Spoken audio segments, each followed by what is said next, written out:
బీజేపీలో బండి సంజయ్, ధర్మపురి అరవింద్, ఈటెల రాజేందర్ లాంటి వాళ్ళందరూ ఒక రకంగా ఉంటే కిషన్ రెడ్డి, కేటీఆర్ వీళ్ళంతా ఇంకొక రకంగా ఉన్నారు.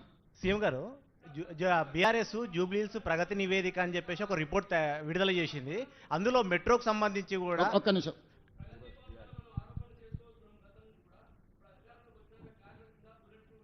ఉన్నాయి అడిగిన బట్టి గారిని అడిగిన బాత్రూంలో కూడా బుల్లెట్ ప్రూఫ్ అద్దాలు ఉన్నాయి. బట్టి గారిని నేను అడిగిన. ఇప్పుడు తీస్తే ఇంకెక్కువ ఖర్చు అవుతుందని ఏం చేస్తలేం. ఇవే కాదు, ఢిల్లీలో కూడా రాండి, నేను ఉంటున్నా కదా ఢిల్లీలో ఇంట్లో కూడా అన్నిటికీ బుల్లెట్ ప్రూఫ్ అద్దాలు పెట్టించిండు. నిజమే అని చెప్తున్నా నేను. దుర్వినియోగం చేసిండు. ఇప్పుడు తీస్తే ఎక్కువ ఖర్చు అవుతుంది, పెట్టడానికి ఒక ఖర్చు అయింది, ఇప్పుడు అవి తీస్తే ఇంకో ఖర్చు అవుతుంది అని తీస్తలేము. మీరు కావాలంటే ఇటు ఉన్న వాళ్ళు అందరిని తీసుకెళ్తా. ఢిల్లీలో కేసీఆర్ గారు నివసించిన భవనమే నాకు ఇచ్చిండ్రు.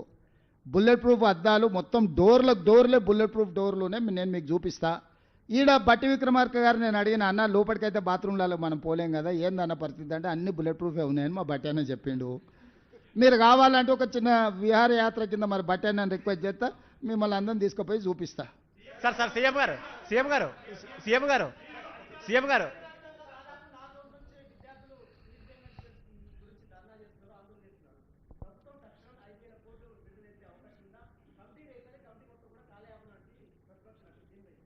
నేనేమన్నాను, వాళ్ళు వడ్డించిందే ఈ అప్పు, ఇది మేం చేసింది కాదు.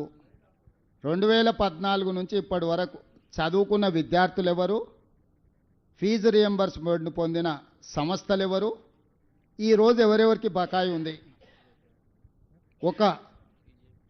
ఏదైనా సిట్ ఏర్పాటు చేసి విచారణ చేద్దాం. 2014-15 చంద్రశేఖరరావు గారు అసెంబ్లీలో మాట్లాడి ఒక విజిలెన్స్ అండ్ ఎన్ఫోర్స్మెంట్ను అపాయింట్ చేసి నివేదిక ఇచ్చిండ్రు. ఆ నివేదికను ఎందుకు తొక్కిపెట్టారు చర్యలు తీసుకోకుండా? దాని మీద కూడా చర్యలు తీసుకుందాము. నేను ఆ కళాశాల యజమానులను, మీరు వ్యాపారం